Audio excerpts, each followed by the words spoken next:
After 3 years of being Julia's simp, I decided to stop. I deleted her, moved out of the apartment, and came up with a random excuse to break up with her. Our couple's necklace fell into the artificial lake. The fortune teller said that's a bad omen. I never expected to see her again, and I didn't think she'd believe my ridiculous reason for breaking up. Later, I heard the stories. The top student in a university's literature department, known for her beauty, went mad one night and jumped into the lake, all for a necklace that had disappeared. Chapter 1. Class ended. I picked up my tablet, opened my phone, closed my eyes, and prayed for 3 seconds. When I opened my eyes again, nothing had changed. Julia still hadn't replied to my messages. Julia, I'm heading out. Don't forget to take your keys. Julia, when do you finish class? I'll pick you up. Julia, there's a huge new game store near campus, and they've got the game you've been waiting for. Wanna check it out after class?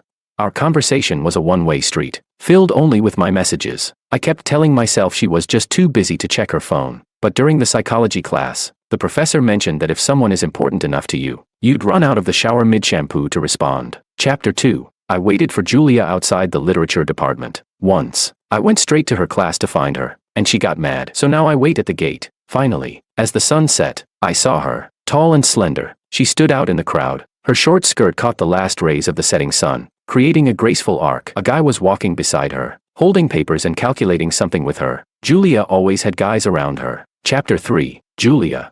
I walked up to the two of them, hands in my pockets, staring at the guy. He looked awkward under my gaze but held his ground and stared back. Julia's eyes met mine, and after a moment, she spoke indifferently. What do you want? In that instant, I had a million questions. Why didn't you reply to my messages? Why are you so close with other guys? Why did you forget our plans again? But when I opened my mouth, the only words that came out were, the sun is setting. Julia, are you cold? Chapter 4. The evening breeze carried a hint of chill as I stared at her indifferent, beautiful face. I couldn't help but remember how my friends reacted when they found out I'd become a simp for her. You're not exactly lacking, man. Why cling to one tree? When they realized it was Julia I was simping for, they understood. That's Julia. After all, she's a goddess. If you stop simping, there'll be plenty of guys who'll take your place. There's always that one person who leaves an indelible mark on your heart when you're young. For me, that person was Julia. During a high school sports event, she suddenly leaned against me. Sweat trickled down her temple, and I saw a beauty in her face that I had never noticed before. She stared at me directly, tilting her head slightly, like a vibrant bubble full of colors, dazzling and captivating. Hey, can I buy a bottle of water from you? Back then, Julia probably never imagined she was getting herself involved with a troublemaker like me. Chapter 5. In the end, Julia still went with me to the game store I'd messaged her about that morning. I didn't expect it to be so crowded for a newly opened store. Julia didn't like crowded places. So, when we saw the long line at the entrance, even before she could frown, I was already pulling her away. Forget it. Too many people. But she stopped. I want dragon and warrior. Help me wait in line. I'll wait outside. Sometimes, she'd be in a good mood, with a little more patience than usual. I stood in line at the game store, glancing outside. There she was, in her white dress, with her bag slung over one shoulder, scrolling through her phone. Just standing there drew the attention of plenty of guys, but by the time I finally got the game discs and walked out of the store, she was already gone. Chapter 6. I sent her a WeChat message and called her. She didn't reply or answer. I wasn't even surprised. I had grown used to her coldness and distance. The last time she acknowledged me was after my 21st attempt at pursuing her. The teacher praised my persistence, saying that guys like me were rare these days. My mom, on the other hand, just called it stubbornness. That same persistence was evident in my pursuit of Julia. She was guaranteed admission to a university in our second year of high school, while I was just an average student, far from reaching a university standards. The first time I brought her breakfast in high school, she coldly remarked, I don't like people with bad grades. Because of that one sentence, I jumped from ranking 361st to 57th in our grade. Eventually, I managed to get into a university through an adjustment program. When I ran into her at the university gate, I casually greeted her for the 16th time. That time, she didn't say much. She just frowned slightly and said, I don't like you. Chapter 7. Even now, after 2 years of being in a relationship, I doubt Julia likes me all that much. I went home alone, holding the game discs. I didn't turn on the lights. I just sat on the floor in the hallway, covering my eyes with my hand. After a while, I realized my hand was wet. Don't be sad because she abandoned you. It's not like this hasn't happened before. Don't be upset. If you feel like this every time, life is going to be miserable. Damn it. Am I even a man? Crying over something like this? I kept trying to convince myself, over and over, until my phone rang. But when I saw her name on the caller ID, my heart skipped a beat. I answered, but it wasn't her voice on the other end. Is this senior? I saw Julia at the game store earlier. We had a department dinner tonight, so I invited her to join. She seems a bit drunk. Can you come pick her up? It was the same junior who had been walking with Julia earlier today. I agreed, stood up, and made sure to grab her thick coat on the way out. As I cursed myself for still simping, I thought, if I keep this up, I might as well be the pale joker card from a deck. Chapter 8. Julia was definitely drunk. When I brought her into the apartment, she still hadn't let go of my hand. We're home, Julia. I started unwrapping her scarf. Her face was flushed, and so were her ears. Her eyes were slightly misty, staring directly at me. After a moment, she stood on her toes, trying to kiss me, but her balance was off, and we both fell to the floor. In the slightly messy hallway, she propped herself up on my chest, and her kisses trailed down from my ear, tasting faintly of alcohol, like green grapes. Julia, do you remember what you promised me yesterday? I gently pushed her away and adjusted her collar. She frowned slightly, likely not remembering. If she didn't remember, fine. Even if I blamed her, she wouldn't care. So I stumbled to my feet and took the cake out of the fridge to show her. You said yesterday that you'd spend tonight with me for my birthday, but you ended up going to dinner with that junior. Why? Why can't you care about me? Even just a little? This question had been circling in my throat a million times, but I couldn't get it out. She lowered her gaze to the cake, then unwrapped it and set it on the table. Let's celebrate now. It's not the same. What's different? It's past midnight. So what? She stared at me, her impatience already showing in her brows. Nothing. I sighed, walked over, cut the cake, and gave her a piece. The sweet, creamy frosting melted in my mouth. I didn't dare tell her how much I had looked forward to this birthday. Like an idiot, I thought she'd spend the night with me, celebrating. But even if I told her all this, she wouldn't understand. I raised my hand and clinked my cake against hers. Julia, do you think I'll always love you? She didn't answer that question, and I don't know the answer either. At least not yet. Julia is like a jar of honey, constantly tempting me. I'm not willing to give up, thinking that someday she'll look at me with eyes full of love, or maybe one day, I'll stop liking honey, and I'll pack up and leave her. By then, no matter how much she calls out for me, I won't look back. Chapter 9. When I woke up, there was a necklace next to me. It was heart-shaped, and it looked like there should be another one to match. After a while, I realized this was probably a birthday gift. So, does Julia care about me or not? Most likely not. If I truly left her, she wouldn't be too upset. She'd probably feel relieved. Many times, I'm grateful that I chose psychology as my major. Otherwise, Julia would have driven me to complete emotional exhaustion. If that were the case, I wouldn't be able to sit next to her in public class the next day, pretending nothing was wrong. You're up early. Did you eat?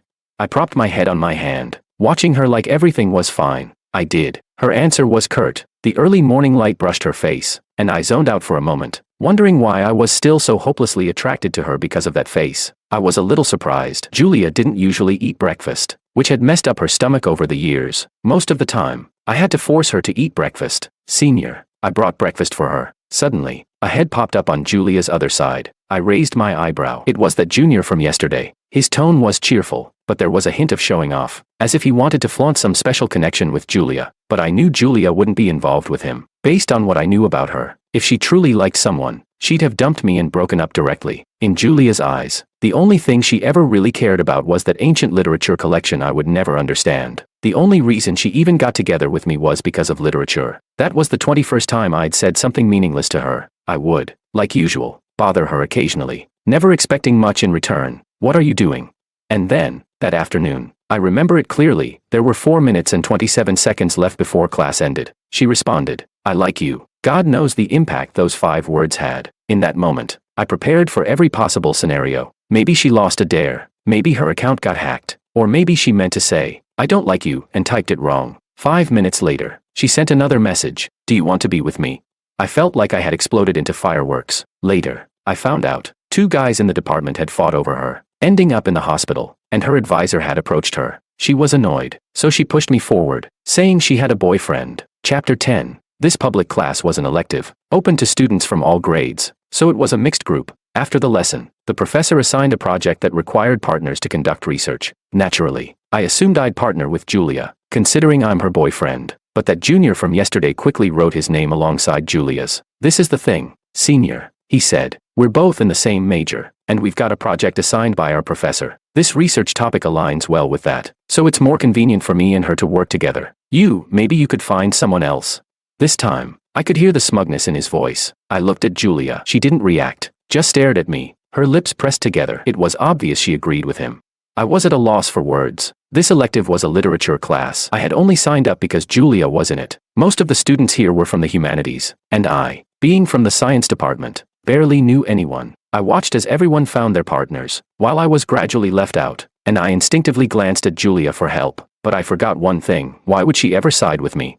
She was probably tired of me and teamed up with that junior on purpose. I scratched my nose, feeling awkward. I cursed myself silently for being so useless. It was such a small matter, yet I still felt embarrassed. Look at you, acting like you're someone important again. Senior, what's wrong? Didn't find a partner? Of course, that junior had to pour salt in the wound at that moment. I clenched my fist, ready to finally snap and give him a piece of my mind. But just then, a clear voice came from above. He does have one. Someone tugged at my sleeve. Joseph, what a coincidence. You're taking the classical literature elective too. It really was a coincidence. My classmate Daniela, she was the president of the ballet club, and reading dry, complex poetry was exactly the kind of thing a wealthy young lady like her would be into. Looks like I'd been saved. I took the list and started to write her name, but I couldn't find a pen. So I turned to the person beside me and asked, "Can I borrow a pen?" That's when I noticed something. My girlfriend, who hadn't said a word this whole time, her gaze was fixed on the hand Daniela was using to hold my sleeve. After a moment, she handed me a pen. For a brief second, I actually thought she was jealous. Chapter 11. Class was almost over after the group assignments were made. A girl behind me tapped my back and asked if I wanted to grab lunch together. I was going to go with Ju. I was about to say I was going with Julia, but then I saw her already grabbing her stuff and walking out. She was wearing a flowing white dress, her tall figure disappearing without even a glance back. It didn't seem like she had any intention of having lunch with me. Are you guys having a cold war or something? In the bustling cafeteria, Daniela barely lifted her head from her meal. Julia and I rarely had cold wars because I almost never ignored her. I knew that if I didn't talk to her, she might never speak to me again. I had no shame and a great attitude. I could bounce back from anything. It's nothing. I'll go find her this afternoon. I raised my spoon, changing the subject. So, did you choose the classical poetry course because you're interested? I chose it because of you. The words Daniela said nearly made me choke on my tomato and egg soup. She put down her chopsticks, looking at me seriously. Joseph, are you seriously not considering going to the UK to study with Professor Fu? There are so many students in the class, and Professor Fu specifically chose you. It's a great opportunity to secure a place for graduate studies.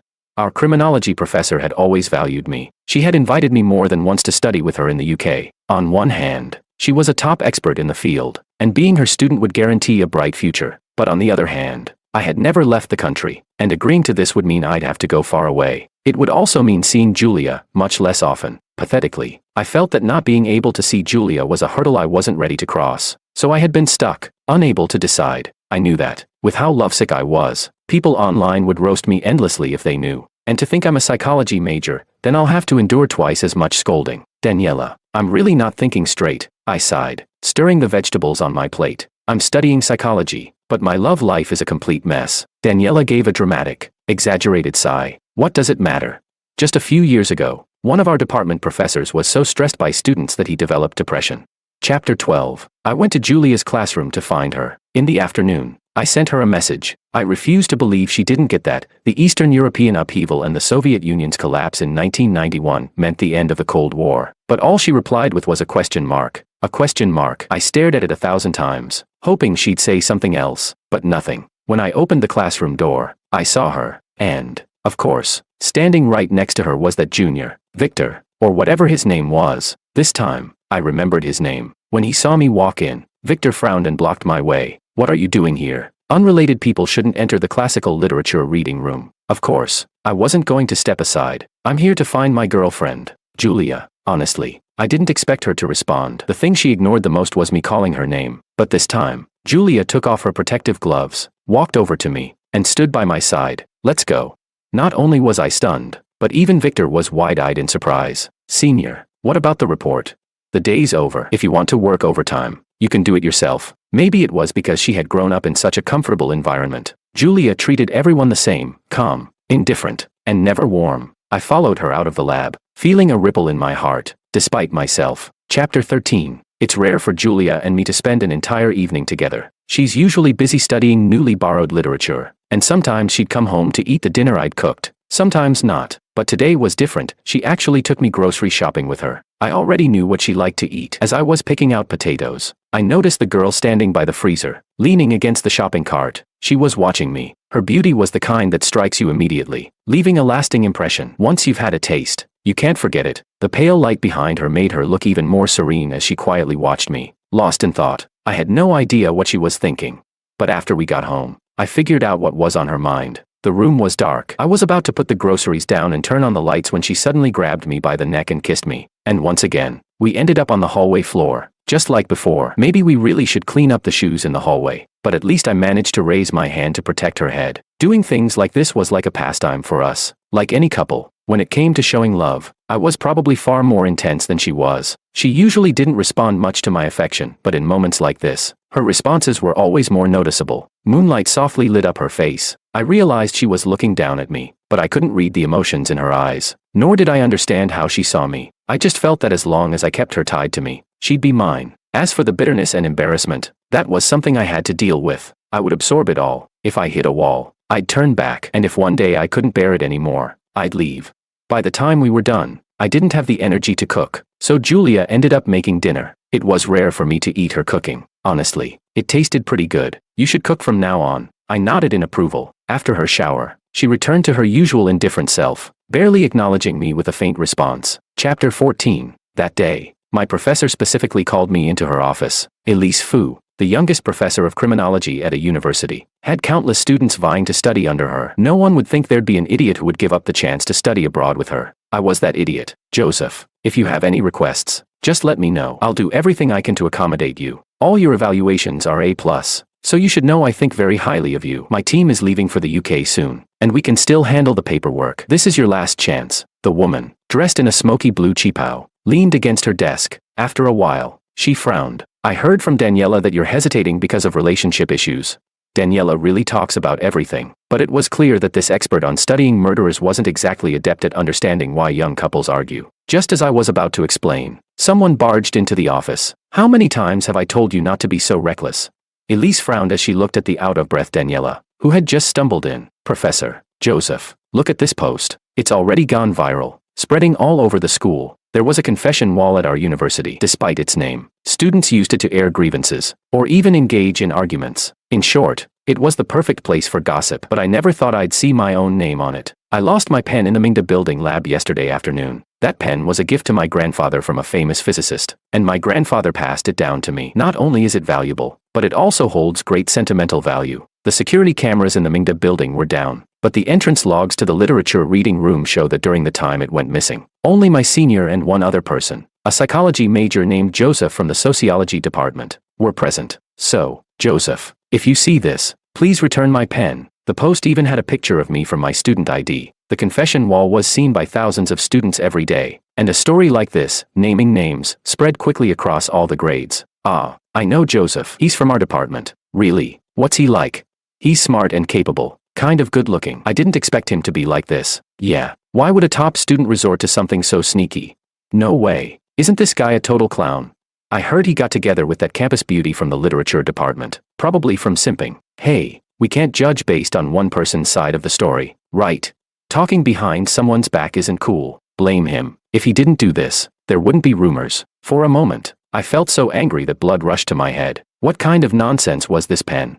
I'd never even seen it. The post wasn't anonymous, it was from Victor, Julia's junior. I didn't know if he genuinely thought I'd stolen it or if he just wanted to throw dirt on me. The next second, my advisor called. Joseph, come to the office right away. I took a deep breath, slowly exhaled. All right, professor. But before that, there's something else I need to do. I hung up the phone, raised my hand, and called the police. Chapter 15. Victor, regarding your stolen pen, I've already contacted the police, and this officer will assist you in locating it. Now, I'd like us to discuss why you posted my personal information and photo on social media without my consent. If you don't provide a reasonable explanation, I'll have to ask the officer to take you in as well. The tension in the advisor's office was palpable. Victor leaned against the desk, giving me a nasty smile. You steal someone's stuff and still have the audacity to act shamelessly.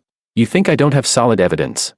I kept telling myself to stay calm. Stay calm. Losing control would only make things worse for me. But when I saw the girl standing next to him, my heart couldn't help but take a heavy blow. Julia always knew how to get under my skin, no matter the situation. I went with senior Julia to check the records. The only person who entered during that time was you. If you didn't take the pen, then who did?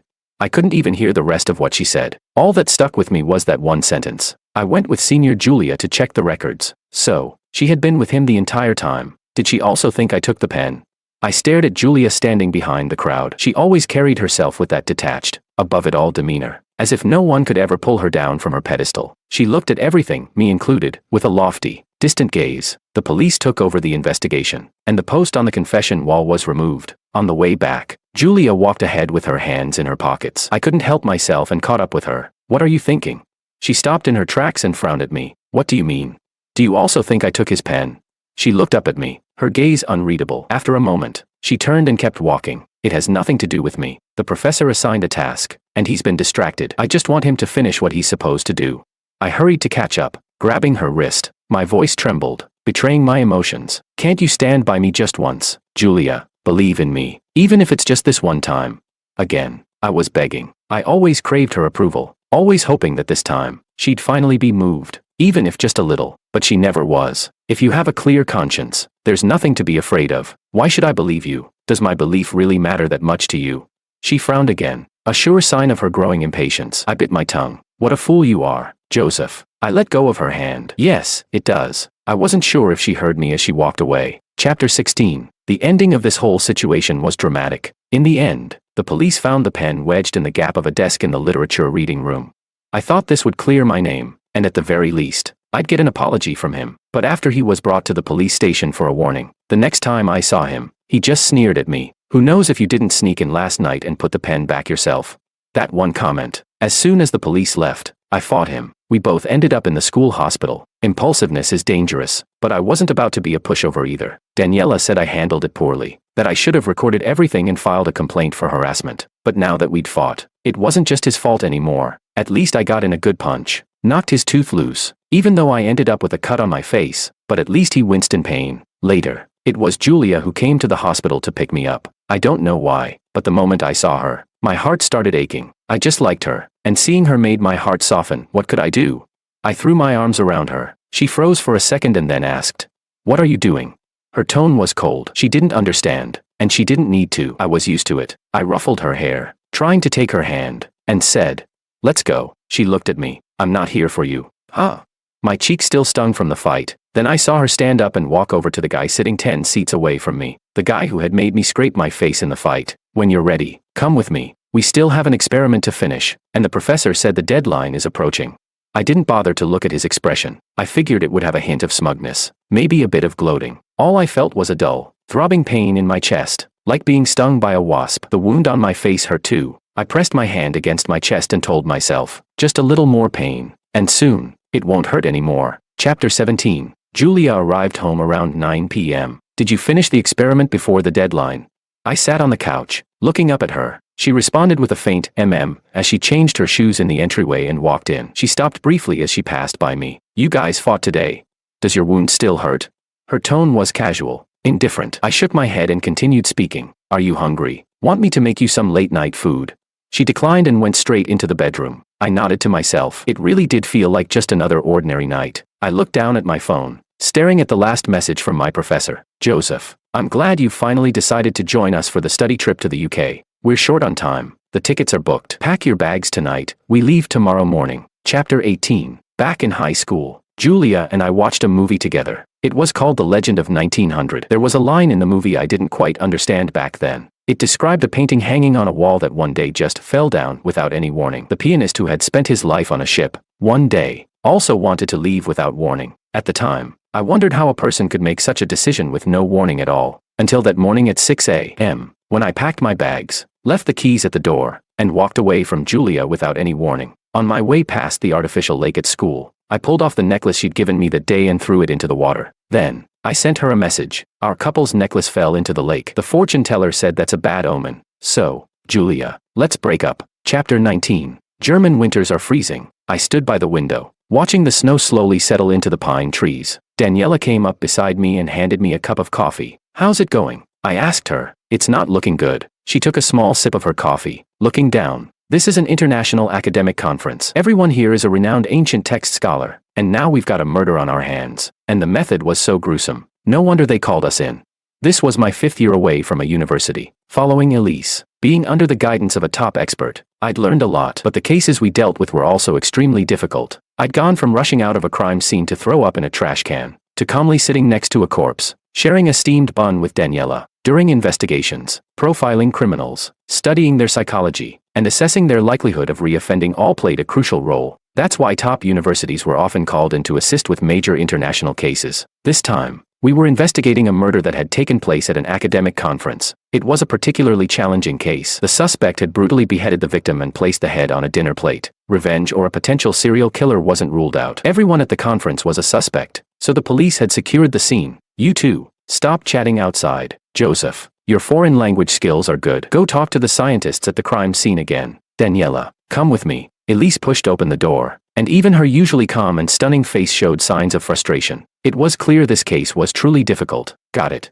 sis. Coming right away. Daniela quickly stood up and followed behind her. I took a final sip of my coffee and watched the two of them walk ahead. Daniela no longer hesitated to call Elise sis in front of me. They seemed to be stepsisters, and whether or not there was more to their relationship, I found myself wondering. Chapter 20. I tapped my pen against my forehead. I had only recently started learning German, so I could manage basic conversations. But when I had to talk to people who spoke no English, relying solely on my patchy German, it was a struggle. I furrowed my brow, looking at the slightly dazed German man in front of me. So, you were eating chocolate potatoes that afternoon?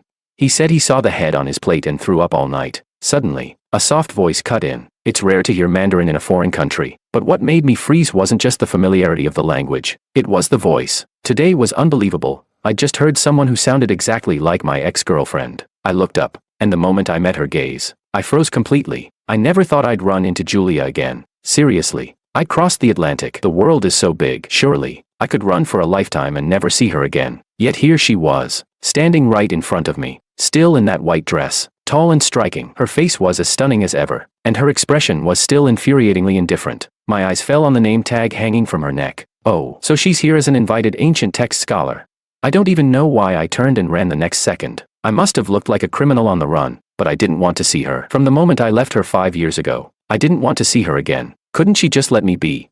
But clearly, the woman who chased after me, calling my name, wasn't planning to let me go that easily. In the end, she cornered me in the narrow space of the tea room. My hand scraped against the iron railing as I moved. Turning red, I hissed in pain, and she immediately grabbed my hand. Are you okay? I pulled it away. 5 years. This was the first time I'd seen her in 5 years. She hadn't changed, but when I shook off her hand, her eyes turned red. Chapter 21. I've been looking for you all these years, I heard her say. The steam from the coffee cup drifted between us as we sat on opposite sides of the stairs, with enough space for someone to sit between us. I asked the professors, our classmates, even went to the UK, but I couldn't find you anywhere. Why were you looking for me? I interrupted her. She turned her face towards me, her gaze intense and fixated, like she was trying to solve a difficult problem that had been tormenting her for a long time. Why did you break up with me? I had already thought through this question clearly 5 years ago. People's hearts are soft, and emotions are intricately intertwined. To say that I didn't think about her after leaving would be a lie. There were even moments, back across the Atlantic, when I pulled out my phone, almost pulling her out of the blacklist. But time is a cruel thing. It slowly wears away even the most intense emotions. In 5 years, with all the running around, I almost forgot the reasons I held on so tightly in the first place. Looking back now, all I feel is indifference, like watching a distant fire burn from the other side of the river. I rubbed the rim of my cup and found only one answer. That day, I was just completely exhausted. I stood up to leave, but she grabbed my wrist from behind. Joseph, I turned to look at her. Can we not end things? We can't. Even I didn't expect myself to answer so quickly. My breath came out in a white mist from the cold, and I realized it was the first time I'd ever seen her eyes redden this much. Chapter 22. Julia doesn't understand words. She kept following me. You're not used to this sauerkraut-flavored drink. When she saw me pick up a bottle with a green label, she warned me, but I've always been rebellious, and with Julia's words, I'm doubly so. I twisted off the cap, took a sip, and immediately started looking for a place to spit it out. She laughed beside me, her eyes turning into crescent moons. Laughed. In the 3 years we were together, I barely saw her laugh. Since I couldn't shake her off, I gave up and let her follow. When she walked behind me, she would instinctively help translate German for me. She had a knack for communicating and seemed to know many of the researchers on site. I hadn't heard much about her in recent years, but it was clear she'd made a name for herself in the field of classical literature. After spending the day gathering information, I finally managed to piece together some of the details surrounding the events before and after the crime. It was now midnight, and we still hadn't identified the suspect. We were facing two major issues. First, with so many prestigious scholars gathered here, the costs were high. But now, with a murder, should the conference continue? Second, was the suspect likely to kill again? According to Elise, they were. The murder was clearly a case of revenge, and after killing the victim, the suspect had written in the victim's blood, in German, "You can't escape." Who couldn't escape? And what would the killer's next move be? We spent the entire night untangling the victims' relationships. Pulling all-nighters like this was common, but the time difference was catching up to me, and I could barely stay awake. I rubbed my eyes and leaned back in my chair, hoping to catch a quick nap. When I opened my eyes again, I found myself resting on someone's lap. The fabric under my cheek was linen, soft against my skin. There was a faint scent of oranges, cool, with a hint of sweetness. It reminded me of a certain someone's favorite body wash. As soon as the thought crossed my mind, I bolted upright. Julia. I called her name coldly. She calmly adjusted the black-rimmed glasses I hadn't noticed she was wearing, and tapped a pen against the notebook she had taken from me without my realizing it. There were some grammatical issues here. I think this is what it meant originally. The sections she had corrected made a lot more sense now. How strange. 5 years ago, we had parted ways so abruptly, and now, here we were, casually chatting. Back then, I would never have dared hope for her help with my notes. Julia. I got up, intending to step outside for some fresh air. She stood up too, following behind me. Suddenly, a black coat was draped over my shoulders. The temperature difference between indoors and outdoors is big. Don't catch a cold. I sighed, rubbing my face, and turned to look at her. Do you want to talk, Julia?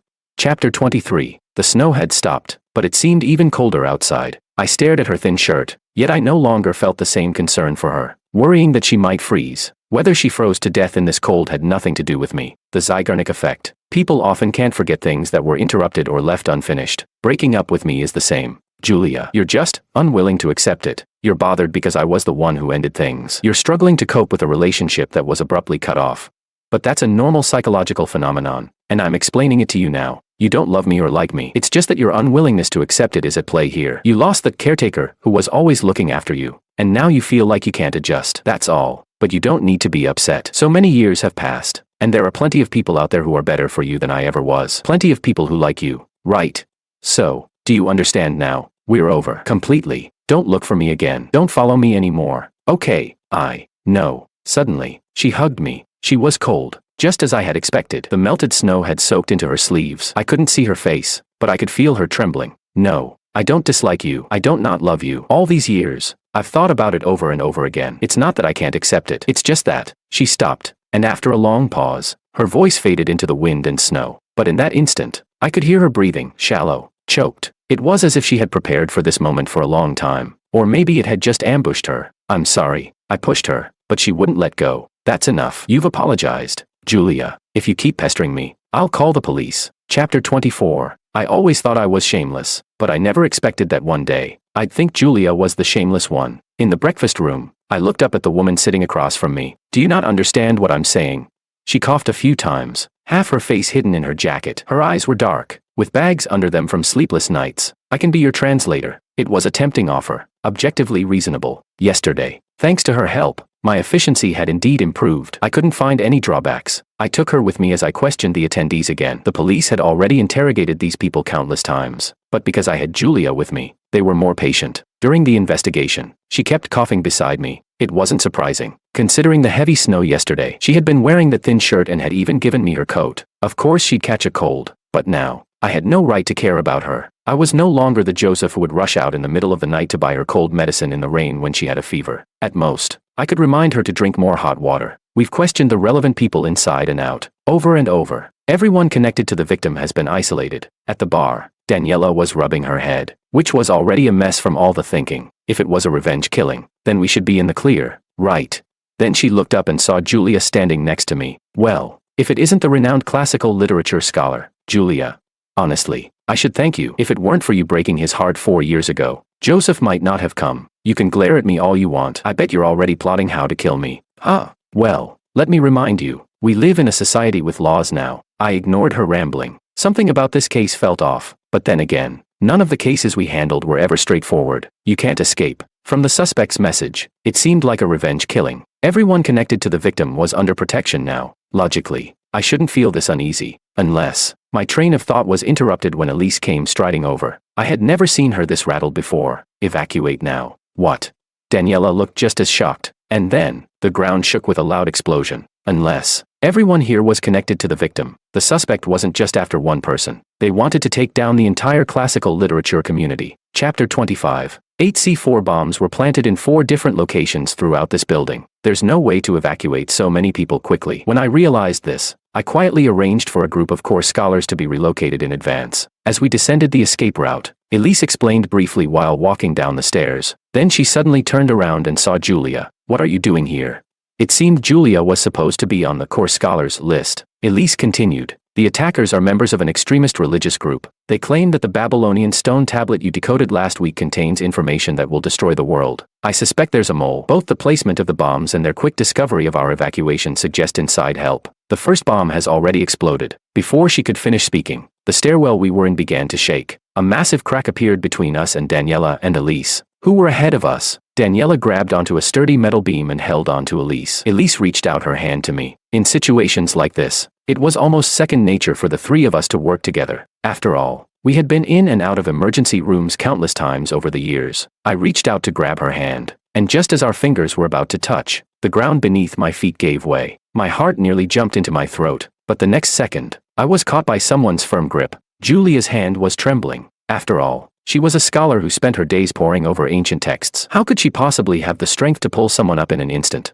But she held on with all her might. Rocks tumbled down, and drops of sweat from her forehead landed on the back of my hand. Boiling hot. Let go. I don't know why. In such an emergency, my mind was so clear. I stared at her, enunciating every word. Let go. I don't want to owe you my life, Julia. Chapter 26. Whether or not I owed her my life was irrelevant for now, because the next second, the ground where she was standing also collapsed. We both plummeted downward as Daniela's scream echoed in the air. I felt something hard hit my head on the way down. Then I felt Julia shift, pulling me into her arms to shield me. Then came the sharp pain, the impact, and Julia's muffled groan near my ear.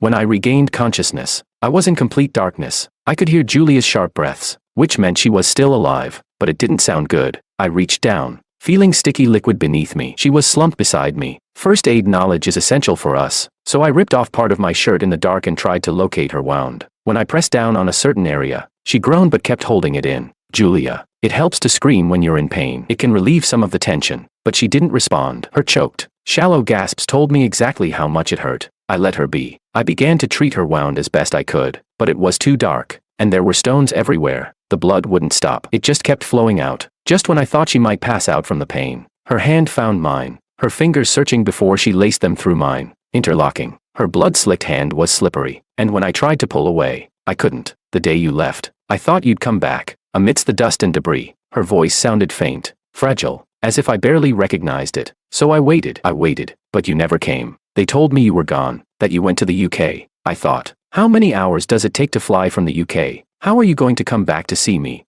I didn't know you never planned to come back. I realized that when you blocked me, deleted all my contacts, and I couldn't reach you, even after changing my number a dozen times. That year, I don't even know how I got through it. Every time a strange number called, I thought it was you. I scrolled through our chat history, wondering why I hadn't replied to your messages more. I couldn't figure it out. I applied to go to the UK, but I couldn't find you. No information about you at all. The world is so big. How could I find you so easily before? Then I realized, it was because you wanted me to find you. I know leaving you alone is for the best. You didn't want me anymore, but now you're right in front of me. I'm sorry. By the end, all I heard were her constant apologies, over and over again. I heard sounds outside. It seemed the rescue team was calling out for survivors. I immediately yelled for help. Dim beams of light pierced the darkness. Something felt wrong. I looked into her eyes. Her gaze was unfocused, blood red consuming her vision. Chapter 27. Julia was blind. She also had 2 or 3 broken ribs. A steel beam had nearly pierced the back of her skull, just 2 or 3 inches away from fatal damage. The doctor said the blindness was temporary, but how long it would take to recover, and whether her vision would fully return, depended on her efforts. For now, though, she couldn't see anything at all. I stood by her hospital bed. Outside, the sky had darkened, and the fading sunset cast a thin, cruel red light over her. After some hesitation, I finally spoke. Julia, I'm really grateful to you. If it weren't for you, I'd probably have lost an arm or a leg, but you know, there's something called moral coercion. You saving me doesn't mean I'm going to start over with you. I won't. I can pay for your medical bills, Hire a caretaker. If you want me to take care of you, I'll do my best. But once you're better, once you're out of the hospital, we're done. Do you understand? For a long time, she didn't respond. I sighed. Think it over. I'll leave for now. Then I saw her suddenly raise her hand, grasping at the air as if reaching for something that wasn't there. Don't go. Stay with me. I'm begging you. Chapter 28. I wasn't sure if the word obedient was appropriate to describe Julia now. She ate whatever food was given to her and was willing to cooperate with all her treatments. I heard that the medication for her eyes was quite painful, but she never made a sound. The nurse said it wasn't normal, that she only held back when I was there. Julia's only request was that I stay by her side. After all, she lost her vision because of me, so she wanted me to stay. She didn't ask for much, just my presence, and I couldn't refuse her this. I didn't want to owe her anything more. Once she fell asleep, I decided to step out for a moment and went to the hallway to wash an apple. On my way out, I ran into her primary doctor. Are you Julia's partner? Thanks to Julia, my German had improved over these past few days, enough to communicate with them now. No, I shook my head. Please avoid arguing with the patient again. Her emotional instability is causing tears, which are not good for the healing of her wounds. Tears? I froze for a second. We're not in a relationship. She saved me. If my presence is affecting her recovery, I'll leave. That's all I could offer in this situation. When I returned to the room, Julia was sitting up in bed. Her eyes were still covered with bandages, but it looked like she was awake. She had probably heard everything, so I didn't bother pretending. You heard what the doctor said, didn't you? If you keep this up, I won't be able to stay with you anymore. I want your eyes to heal soon, so we can put an end to this.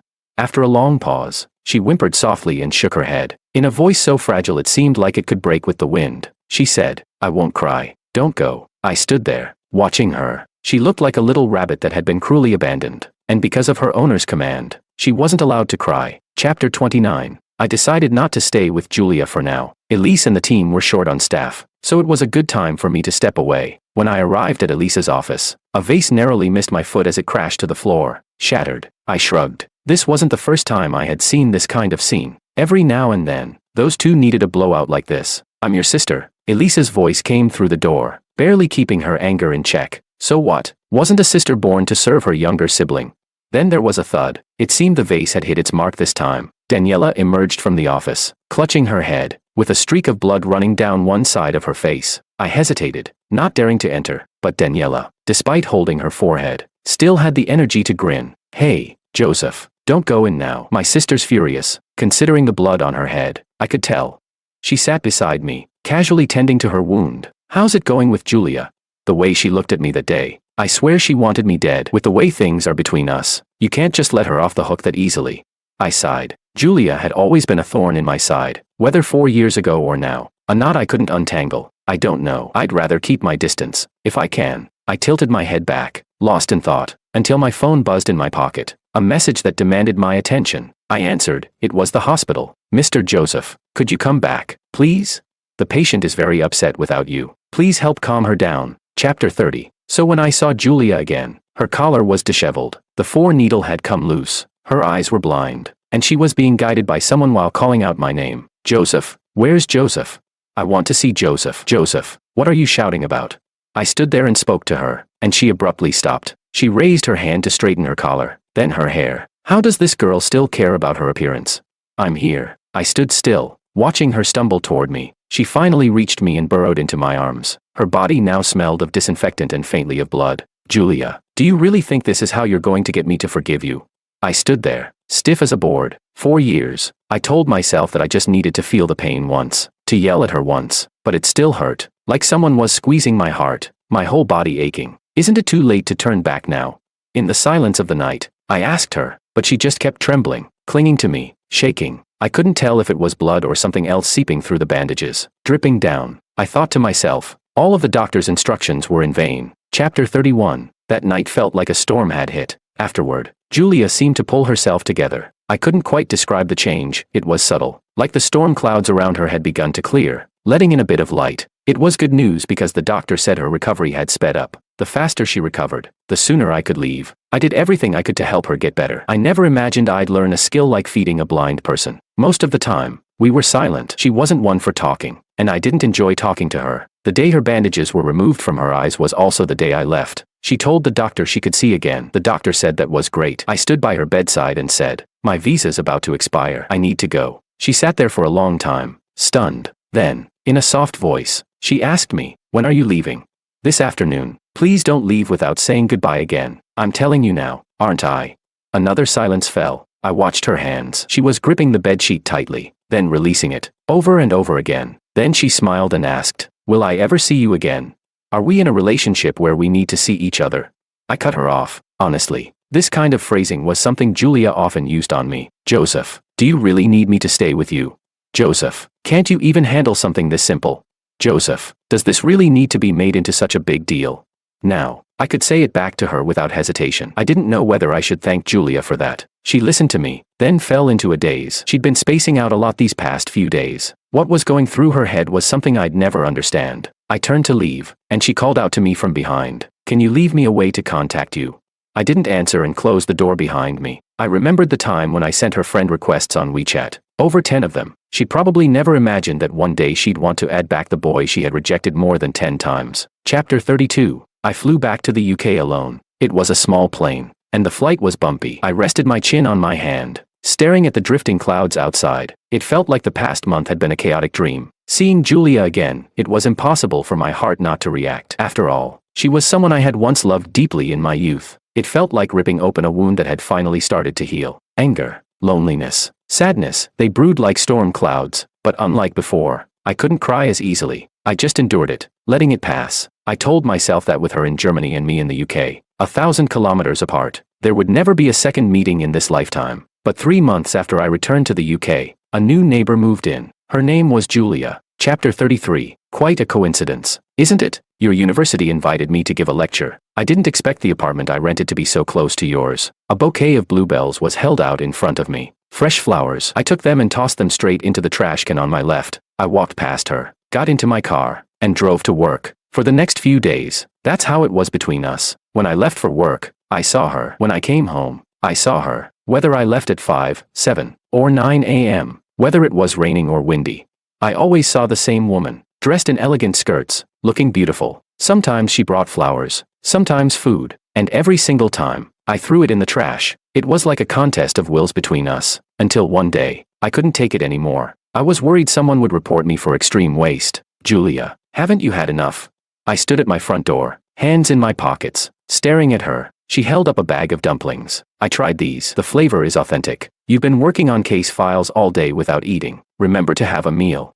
I took a deep breath. 700 meters down this street, there's a whole row of restaurants. If I'm hungry, I'll go out and eat. Got it?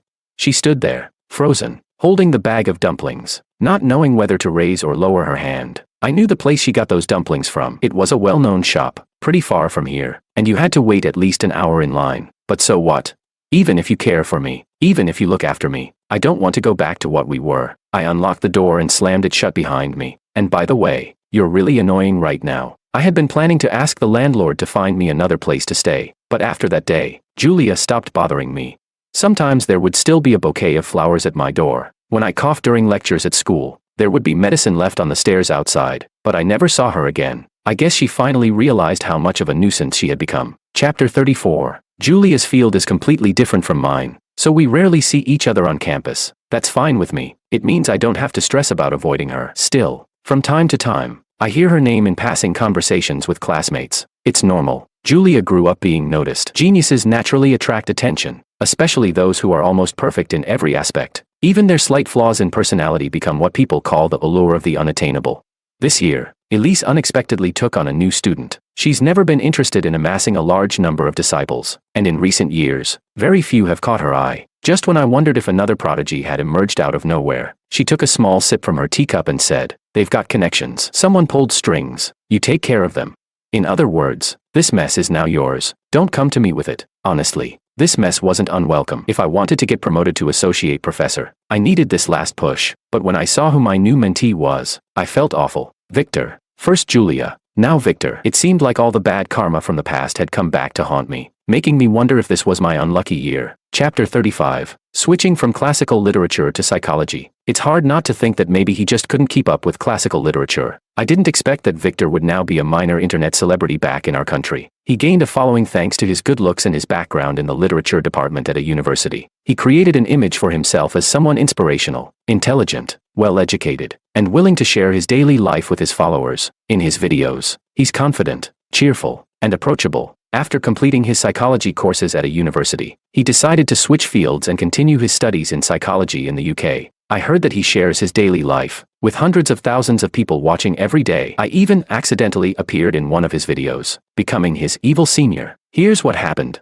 honestly. His English wasn't even good enough to pass IELTS with a 6.5. His papers were full of grammatical errors. Elise said no, and I simply passed on her rejection to him. The next evening, he posted a video on social media. In the video, his eyes were red, as if he had been crying. He took a deep breath, then spoke in a stubborn but deliberately restrained tone. It's currently 1:30 in the morning here in London. I've been thinking for a long time, but I just can't sleep. Everyone talks about how glamorous studying abroad is, but it's not like that at all. Maybe I'm just unlucky. You see, the same senior who gave me a hard time during my undergraduate years is here again. People already know this senior has a questionable character. My grandfather was a famous physicist, and his friend gave him a pen, which he passed down to me. Maybe my senior was envious of that pen because, one day, when he came to the lab, he secretly took it. Later, the situation escalated. The police got involved. My senior snuck back into the lab at night and quietly returned the pen. And then he turned it around, accusing me of framing him. Why would I frame him? What do I gain from that? I just wanted my pen back. But he, being so clever, set me up. This whole incident affected me greatly. I fell into depression for a while and only started recovering recently. Posting vlogs and receiving all your encouragement helped me heal. But now I've run into him again, and I feel devastated. I don't know what to do. A few days ago, he blocked my thesis, refused to let me submit it, and won't allow me to communicate with the professor. I don't know if it's because he's been abroad too long, but he's changed. There's an air of arrogance in everything he says and does. I don't think even he expected the video to blow up the way it did, but it exploded in a way no one could have predicted. International studies, isolation, bullying, combine these themes, and suddenly it became viral. The first day, I was still complaining to Elise that Victor wasn't a good fit as my student. The next day, my inbox was flooded with hateful comments. I had been doxxed. Insults like idiot and scumbag were common at first glance. Of course, there were even more vulgar and offensive words, things I couldn't even repeat out loud. My phone was bombarded until it crashed, and my address was leaked. The comment sections on social media were filled with abuse. Some people even took their anger to the official accounts of our university. With millions of followers and a controversial subject, this video sparked widespread discussion and criticism of me. In the age of the internet, it's all too easy to ruin someone's life. All it takes is a few keystrokes. This kind of person doesn't deserve to live. I hope he dies on the streets of the UK. I'm heading to his university now to start a protest, and you'll get applause. Everyone sees themselves as the righteous one, holding a sword of justice, determined to punish the evil in their minds. And so, students at our university who had seen the video started targeting me. After work one day, I found my car with slashed tires. I knelt in front of it, running my fingers over the spot where broken glass had punctured the rubber. Daniela came up beside me. "I'll drive you home." I nodded. "Don't check your phone or anything. This is just ridiculous. Don't these people have any critical thinking skills? Can't they judge for themselves?" As we drove, I rested my chin on my hand, watching the streetlights blur past the car window.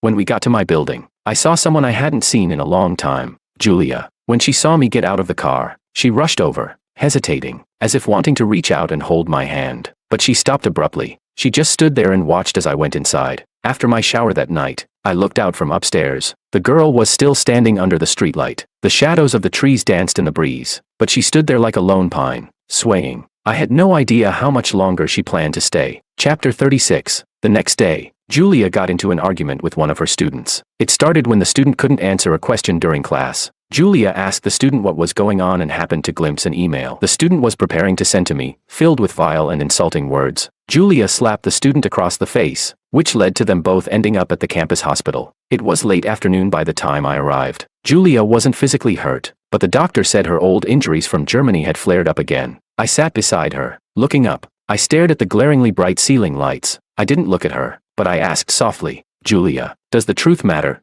"It does," I heard her say. But this time, my answer was, "It doesn't. It doesn't matter to Victor. It doesn't matter to the masses online. And it shouldn't matter to me. No one cares how much you've suffered unless you lay yourself bare. They are attacking a fictional person, one who just happens to have my name, and they want me to pay for what this fictional person has done. If I try to explain, I didn't do it. Believe me. Who's going to listen? No one. They're just swiping through short videos, playing around on forums, leaving a comment to curse at you, and by the next minute, they've already forgotten you. Who cares if you're innocent? No one does. But you care so much it's killing you. And for what?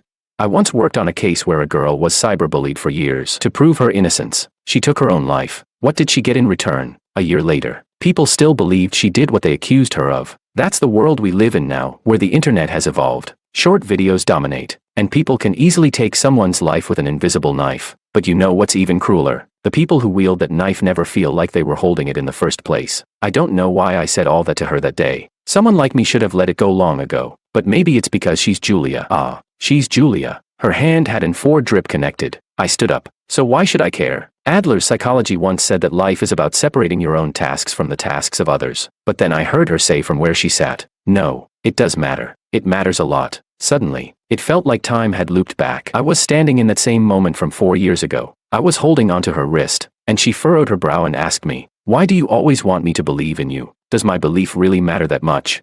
And now, this was her answer. Chapter 37. I never imagined that someone like Julia, who doesn't use social media, would post a long article online. In it, she meticulously detailed every aspect of the situation involving the pen back in college. She provided evidence showing that it was impossible for me to sneak back and return the pen. She wrote a lot. It turns out the reason that post on the confession wall was taken down so quickly back then was because she found the person in charge and asked them to delete it. Turns out, when the pen went missing, she told the instructor right away that she didn't think it was me who took it. These were things she never told me, though even if she had, I probably wouldn't have thought much of it. Throughout the article, she spoke solely from the perspective of a classmate. She never mentioned anything about our relationship. At the end of the post, she also provided her university affiliation and academic credentials, and personally vouched that I wasn't the kind of person Victor portrayed me as in his video. Honestly, very few people would risk their academic reputation to vouch for someone else, because even if I hadn't done anything wrong in the past, if I messed up later, she would be ruined along with me. After that, Elise also released a statement. She said that she would no longer serve as Victor's advisor and that his poorly written thesis was entirely his own fault and had nothing to do with me. What surprised me was that several professionals we had collaborated with over the years also came forward to vouch for me. Even the mother of the girl who had been driven to suicide by online harassment posted something under Victor's Weibo account. The internet's growth has made personal spaces public. Many people think they're still in a private space when they insult and criticize others, without realizing the blurring between private and public domains. In this digital age, everyone must be more responsible for their public statements. After that, the tide of public opinion shifted. The insults increased, but this time they were directed at Victor. The downfall of an influencer is a source of great entertainment. Content creators raced to capitalize on Victor's situation. All his past was dug up, and his videos were flooded with hateful comments. I suddenly felt a deep sadness, realizing that the words of that mother had no effect at all. Everyone was just reveling in their frenzy, seeking the next thrill. It didn't matter who they were celebrating over, whose corpse was decaying, it was all irrelevant. Eventually, Victor recorded one last video. He jumped into the English channel. Some said he was rescued, others said he wasn't. Chapter 38. Life went on as usual. I heard that Julia's visit was coming to an end, which was definitely something to celebrate. I was about ready to write, "Go back to Germany," on my face. But then, she walked up to me and told me, "I've decided to stay at your university as a research scholar." I squinted at her, giving her a smile that wasn't exactly warm. "Oh, really? Well, that's too bad. My advisor is being invited back to our home country, so I'll probably go with her." She froze for a moment, looking at me, unsure. It was the end of the year, and the streets were lit up with sparkling lights. I heard there was a fireworks show a little further down the street. When we reached my front door, I caught sight of the bright flowers blooming in the sky in the distance. Ever since I told her not to touch me, she hadn't done it again. She nodded and motioned with her chin for me to hold out my hand. A small necklace dangled in the air. It had a heart-shaped pendant, and it looked like there was supposed to be another one to match. It was the same necklace I had thrown into the university's artificial lake, now hanging in front of me again. The colorful light reflected off her face as the distant sound of fireworks blended into the noise. "Joseph, the necklace wasn't lost. Can we ignore what the fortune teller said?" "No. Happy New Year, Julia." She nodded again, standing next to me, exhaling. White mist drifted from her breath, her voice catching slightly as the fireworks burst in the sky, but nothing could hide the faint red creeping into her eyes.